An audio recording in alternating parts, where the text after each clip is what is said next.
तर प्रिय विद्यार्थी मित्रांनो, लास्ट लेक्चरमध्ये आपलं काय झालं होतं बाळांनो, साईज झालं होतं आणि आज आपण स्टार्ट करणार आहोत आयोनायझेशन एनर्जी. बट लक्षात ठेवा, तुम्हाला बुकलेट भेटलेच असतील. ऑब्व्हियसली तुम्ही फीस कंप्लीट केला असाल तर तुम्हाला बुकलेट भेटले असतील. तर बुकलेटमध्ये कन्सेप्ट बिल्डर नावाचं बाळांनो सेक्शन आहे. कन्सेप्ट बिल्डरमध्ये जे सुरुवातीला मी 2, 4, 5 दिवस शिकवलं होतं त्याच्या रिलेटेड एमसीक्यू आहेत बाळांनो. कन्सेप्ट बिल्डरमध्ये ज्याच्या रिलेटेड एमसीक्यू आहेत तेवढे सगळे एमसीक्यू तुम्ही सॉल्व्ह करावं ही माझी इच्छा आहे. कन्सेप्ट बिल्डरमध्ये जवळपास 43 एमसीक्यू आहेत बाळांनो. 43च्या 43 अतिशय जास्त जास्त जास्त महत्त्वाचे एमसीक्यू आहेत, लक्षात ठेवा. त्याच्यामुळे ते तुम्ही सॉल्व्ह करावं. इंट्रोडक्शनचे आपण लास्ट लेक्चरला आता ॲटॉमिक साईज शिकवले. ॲटॉमिकमध्ये बघा बाळांनो 44 पासून कुठपर्यंत बाळांनो 44 पासून 76 पर्यंत एमसीक्यू आहेत. आणि आपण शिकवणार होता आयोनायझेशन एनर्जी, आणि आयोनायझेशन एनर्जी संपल्यानंतर त्याचे एमसीक्यू सॉल्व्ह करायचे. बट तुमच्याकडे जर बुकलेट असेल, तुम्ही जर फीस कंप्लीट केला असेल तर ऑब्व्हियसली तुम्हाला बुकलेट भेटलं असेल तर तुम्ही 76 पासून एमसीक्यू सॉल्व्ह करू 76 पर्यंतचे एमसीक्यू सॉल्व्ह करू शकता बुकलेटमधले कन्सेप्ट बिल्डरचे. आणि मी प्रयत्न करतो की ह्या सगळ्यांचं सोल्युशनसुद्धा तुमच्या ऑदर एका फोल्डरमध्ये टाकायचा प्रयत्न करतो, जेणेकरून how to solve the MCQ is very important बाळांनो. आजपर्यंत तुम्ही बघितलं की नाही मला माहीत नाही, बट तुम्हाला माझ्याकडून एक छोटासा प्रयत्न राहील की तुम्हाला हे सगळे एमसीक्यू कसे वाचायचे, एमसीक्यूमध्ये वाचत असताना काय पेशन्स पाहिजेत, काय स्ट्रॅटर्जी पाहिजे, जेणेकरून तुम्हाला क्वेश्चन वाचतानाच त्याचा उत्तर कळायला पाहिजे. त्यासाठी तुमचे कन्सेप्ट एकदम क्लिअर पाहिजेत, तुम्हाला पूर्ण थिअरी एकदम लर्न पाहिजे. हे बघा बरेच पोरं काय करतात, तुम्ही एमसीक्यूची प्रॅक्टिस जास्त करतात. एमसीक्यूची प्रॅक्टिस जास्त केल्यामुळे काही फरक पडत नाही. थिअरी चांगली करा, बस थिअरी एवढी भारी करा की एमसीक्यू तुम्हाला कुठलाही सुटतो. त्याच्यामुळे थिअरीवर जास्त भर आहे, त्याच्यानंतर एमसीक्यू, आणि ते एमसीक्यू कसे सॉल्व्ह करायचे हे तुम्हाला कळून जाईल. हे आपलं कन्सेप्ट बिल्डर आहे. तुमच्या ॲपमध्ये तुम्हाला हे भेटून जाईल बाळांनो. तुमच्या ॲपमध्ये हे आता मी NCERTचं नवीन बुक डाउनलोड केलं आहे. हे बारकोड आहे म्हणजे नवीन बुक आहे. ओके, नेक्स्ट आहे बाळांनो, इथं तुम्हाला DPP सुद्धा भेटली असेल. हे DPP-1. तर DPP-1 सुद्धा क्लासिफिकेशनच्या रिलेटेड एमसीक्यू आहेत. ह्याच्यामध्ये किती DPP-1मध्ये किती एमसीक्यू होते? 21 एमसीक्यू आहेत. आपल्या तिथं 43 होते. इथं म्हणले बघा बुकलेट इथे DPPमध्ये दिले सुद्धा बघा. बुकलेटमध्ये कन्सेप्ट बिल्डरमध्ये 1 ते 43 एमसीक्यू सॉल्व्ह करा. प्रत्येक वेळेस लिहून दिले बाळांनो, प्रत्येक वेळेस लिहून दिले. आता इथे बघा DPP-2 हे काय आहे बाळांनो? DPP-2 ॲटॉमिक रेडी आहे. ॲटॉमिक रेडी आहे. याच्यामध्ये किती एमसीक्यू दिलेत मी? ॲटॉमिक रेडी आहे हां, याच्यामध्ये 60 पर्यंत आहेत.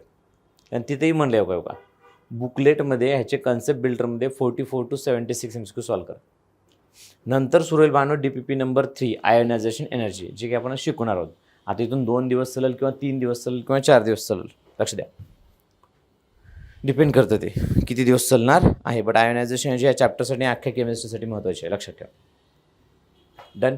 तर तुम्ही आपल्या ह्या DPPतले एमसीक्यू सॉल्व्ह करा 60, आणि हे तुमचे बुकलेटचे सोल्युशन मी तुम्हाला आपल्या ॲपमध्येच वेगळ्या फोल्डरमध्ये ठेवण्याचा प्रयत्न करतो किंवा आधीच ठेवण्याचा प्रयत्न करतो. तेव्हा ते व्हिडिओ बघत चला, जेणेकरून तुमचे एमसीक्यू सॉल्व्ह होऊन जातील. डाऊट असेल तर बिनधास्त विचारू शकता. हां, हे बुकलेटचं DPPचे सोल्युशन नाही बनलं, तुम्ही हे DPP सॉल्व्ह करा, आणि तुम्हाला काही डाऊट असेल तर बिनधास्त मला विचारू शकता. जसं की बघा लॅन्थनाइड कॉन्ट्रॅक्शनमुळे काय होतं, तर बाळांनो सिमिलर साईज होते. कोणाकोणाची बाळांनो? ती जर्रा हाफ मोड म्हणजे काय? जर्रा हाफ मोड. एक आन्सर टिक. असं खटखट क्वेश्चन सॉल्व्ह करायला पाहिजेत बाळांनो. थिअरी आधी परफेक्ट करा आणि मग क्वेश्चन धुधार बॅटिंग करून टाका. क्वेश्चनची काय करून टाका? धुवाधार बॅटिंग करून टाका, लक्षात ठेवा. हे सगळे क्वेश्चन्स तुम्हाला सॉल्व्ह करायचे आहेत, लक्षात ठेवा. एकही क्वेश्चन चुकता कामा नये, व्यवस्थित सॉल्व्ह करा. त्यासाठी थिअरी परफेक्ट करा. 2 वेळेस वाचा, मी ऑलवेज म्हणतो बघा, 2 वेळेस वाचा, 3 वेळेस वाचा, 2-3 वेळेस लिहून प्रॅक्टिस करा. तेच म्हणा, तेच सांगा, आणि मग एमसीक्यूच्या नादाला लागा. म्हणून आज मी एमसीक्यूचं तुम्हाला हे सांगतोय.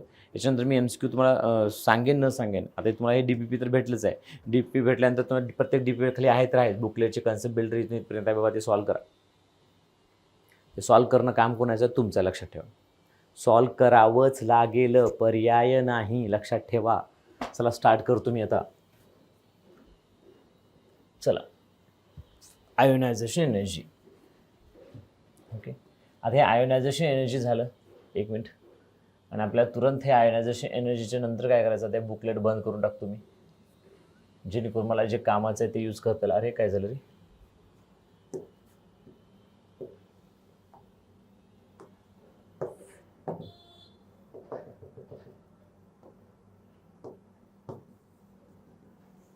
बुक आडवं झालं. 1 मिनिट बाळांनो, 1 मिनिट. बुकच आडवं झालं इथं.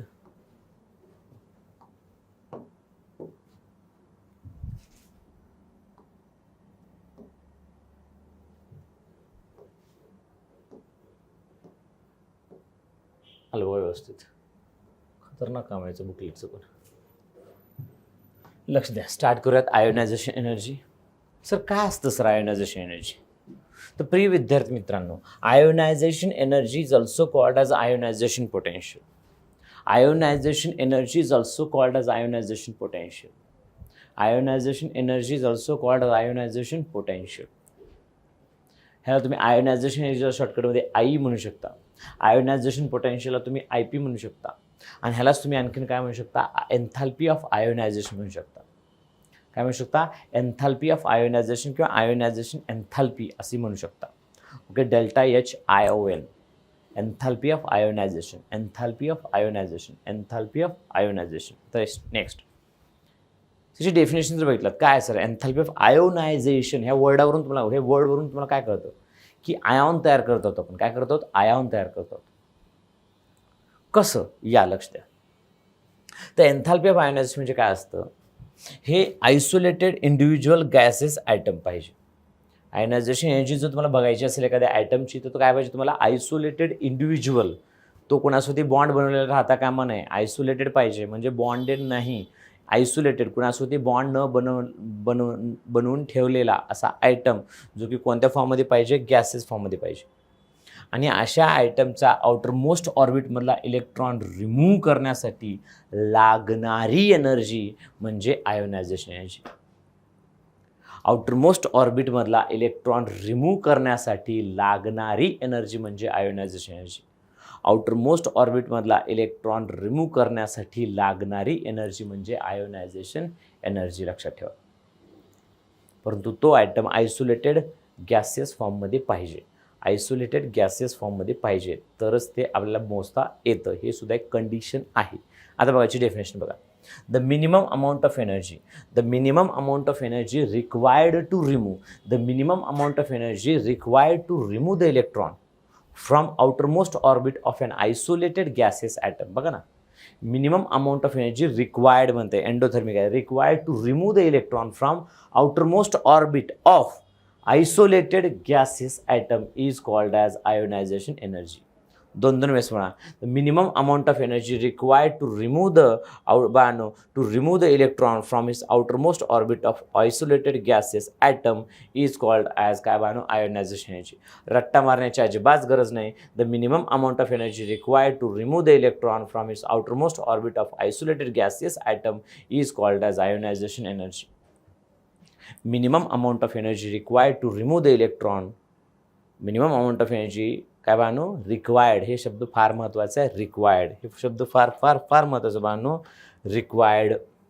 The minimum amount of energy required to remove the electron from its outermost orbit of isolated gaseous atom is called as ionization energy.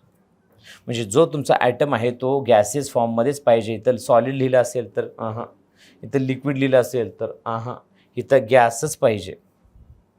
काय पाहिजे? गॅसच पाहिजे. आणि अशा आयटममधून तुम्ही जर इलेक्ट्रॉन रिमूव्ह केला तर त्याच्या स्कोअर काय येईल? चार्ज येईल प्लस.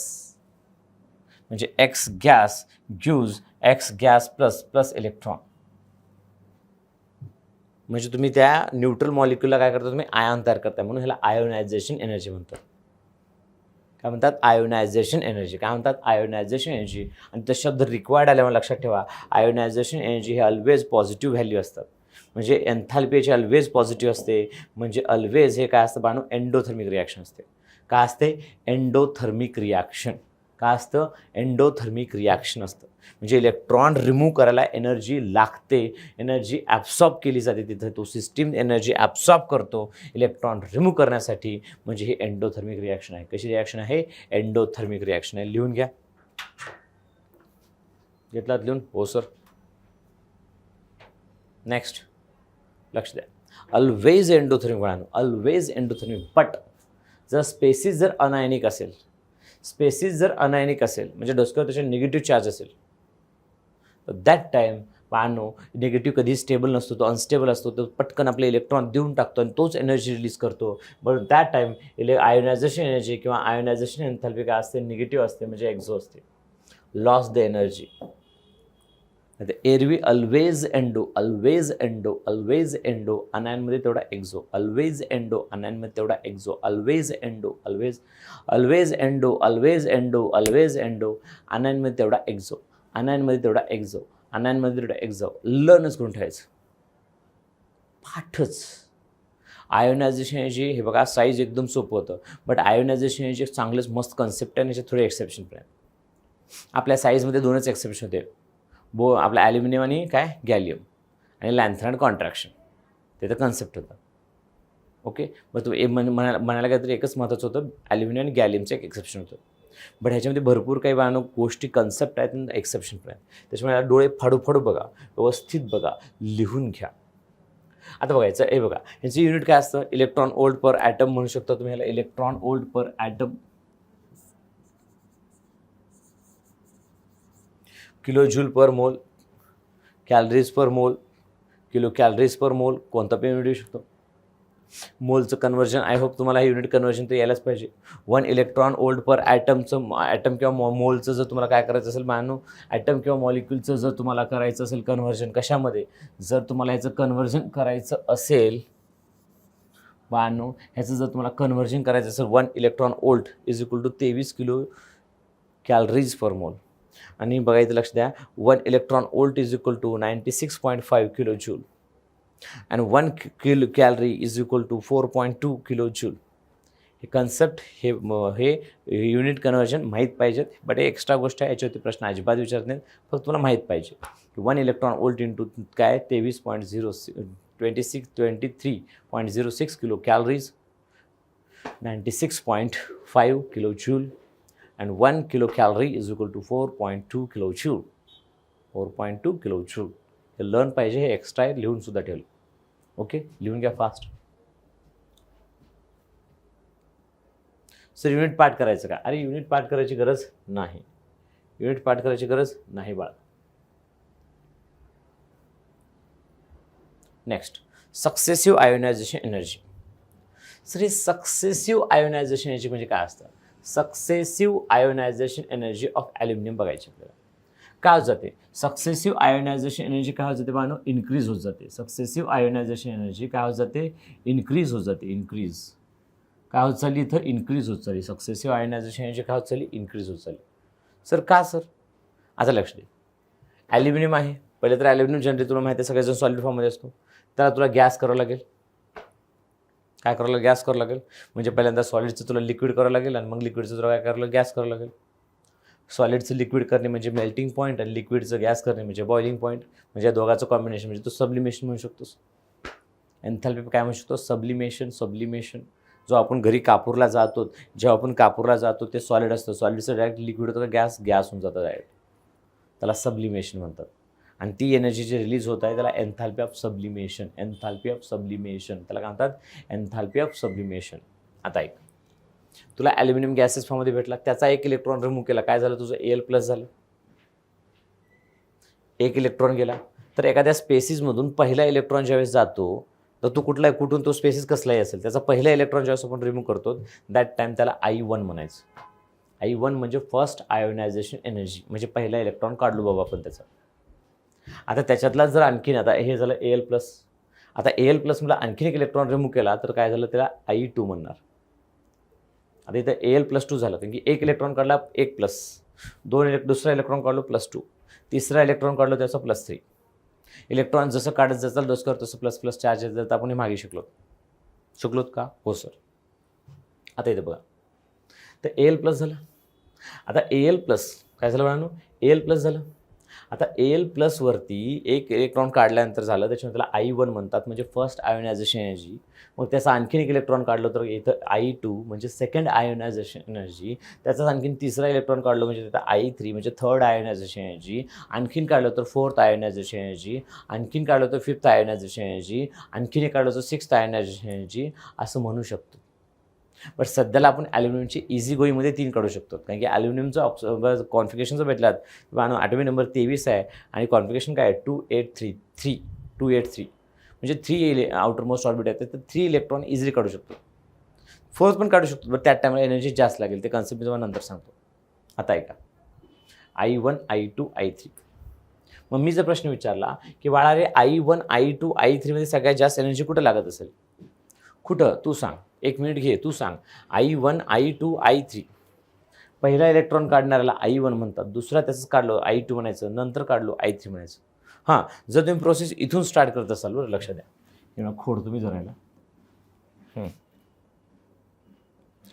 तुम्ही जर बाळांनो तुम्ही जर प्रोसेस इथून स्टार्ट करत असाल, तुम्ही जर प्रोसेस इथून स्टार्ट करत असाल, कुठून स्टार्ट करत असाल, इथून स्टार्ट करत असाल, समजा इथून तुम्ही जर ही प्रोसेस, लक्ष द्या, तुम्ही जर ही प्रोसेस इथून स्टार्ट करत असाल, हे ॲटम नाही घेतला पण याला खोडलं, समजा याला खोडलो, इथून जर स्टार्ट करत असाल तर दॅट टाईम तुम्ही ह्याला I1 म्हणणार. मग आता काय म्हणणार I1, लक्षात ठेवा बरं, काय म्हणणार तुम्ही I1. एवढं लिहून घ्या फास्ट.